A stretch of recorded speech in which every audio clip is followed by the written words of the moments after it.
Yes, sir. Anyone else with any more questions? Okay. So coming to Dr. Shobik Barua, are you ready? That was very intelligent move. Till then, you were asking questions. Dr. Shavik shared his presentation. So I request all the speakers, please do this same thing. Yeah, I think very- the next one, I think Dr. Sudipta, you can ask the Yes. next one to be ready. Yes, yes. It's Dr. Lakshmi Mai Bapi. Are you here? No response. So Dr. Raki P. D. Cruz, kindly be ready with your presentation. Okay, ma'am. Okay. Can I start, ma'am?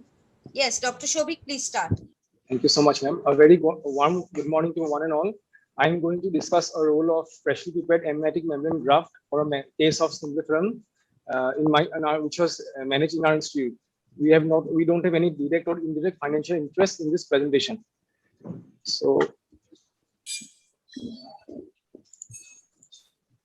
now coming to the introduction, we all know amniotic membrane is the inner layer of fetal membrane that is composed of three distinct layers.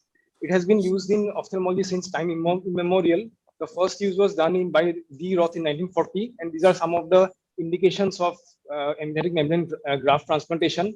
And some of them are cicatrial, pemphigoid, Stevens-Johnson syndrome, and pterygium. Also done in my case, it's a case of Simplifron where this was done. So Simplifron is defined as a partial or complete adhesion of the palpebral conjunctiva of the eyelid with the bulbar conjunctiva of the eyeball.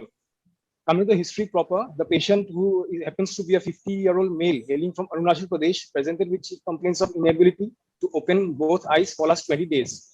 It was associated with pain, which was inside was in onset and was gradually progressive. It was associated with discharge, which was thick and yellowish since last 2 months, and there is history of sticking together of the lid margins for last 20 days. The patient doesn't give any history of oral or genital ulceration. Coming to examination, there was no obvious abnormality noticed in general examination. However, the head posture was found to be slightly tilted upwards, and the eyebrows were found to be raised in local examination. On ocular examination, the findings of right eye and left eye were found to be quite similar. The eyelids were thick and edematous hyperemic, and adhesions were noted in both upper and lower lid at the medial and lateral cornices. The palpebral aperture was found to be narrow, and it was measured to be 3 mm vertically in both the eyes. The extraocular movements were found to be restricted in all quadrants due to the adhesions. Routine blood investigation and other investigation was done, which revealed no obvious abnormality. Conjunctival swab was sent to the Department of Microbiology, which revealed a picture suggestive of Staphylococcus aureus. So based upon this clinical and diagnostic workup, we can come to a provisional diagnosis of total Simplifron, most probably due to membranous conjunctivitis. The patient was taken up for management, and initially he was managed conservatively using antibiotic and lubricating eye drops. Then he was planned for freshly prepared amniotic membrane transplantation. Amniotic membrane was obtained freshly under sterile conditions from a human placenta, which was obtained shortly after elective cesarian section. Then it was prepared after washing it with balanced saline solution containing specified doses of penicillin, streptomycin, amphotericin B, and neomycin. Then surgery was done. The normal steps were done, like the adequate exposure was first given. Then ocular surface reconstruction was done by the amniotic membrane to cover the Barrett's sclera, to reform the fornix, and to cover the denuded palpebral conjunctiva.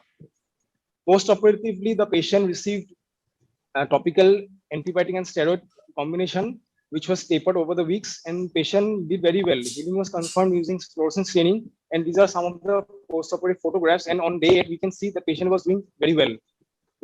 Now coming to the discussion, we all know Streptococcus pyogenes and cornicobacterium diphtheria happens to be the most common causes of membranous conjunctivitis, which is seen commonly in the adult population. To manage a case of Simplifron, freshly prepared amniotic membrane has got many benefits, like it's cost effective, then it's easily available, because other forms like the cryopreserved amniotic membrane becomes very costly and it cannot be afforded by many patients. There are some other materials that can be used, like conjunctival autograft, mucous membrane grafts, etc., but it's very cumbersome to prepare those grafts. So I believe in a case of Simplifron, conjunctival, freshly prepared amniotic membrane plays a very important role. These are my references that I have used for making this presentation. Thank you for your patient hearing. Thank you, Dr. Shobik. An excellent presentation. Any question from the panelists, please? How did you ensure that it was? Did you do any serum staining, like there was no HIV or HSV? Yes, ma'am. Yes, ma'am. Actually, before taking up the patient for surgery, we went to the Department of Obstetrics and Gynecology. After taking an informed consent from the patient party, that means the donor, the mother of the baby, informed consent was taken, and before that also the patient was taken up for this routine serological investigation, because nowadays for every cesarean section, all the viral markers are tested and it came out to be negative. After that only we took the placenta and we Fine. prepared this graft. Fine. Thank you. Thank you, ma'am.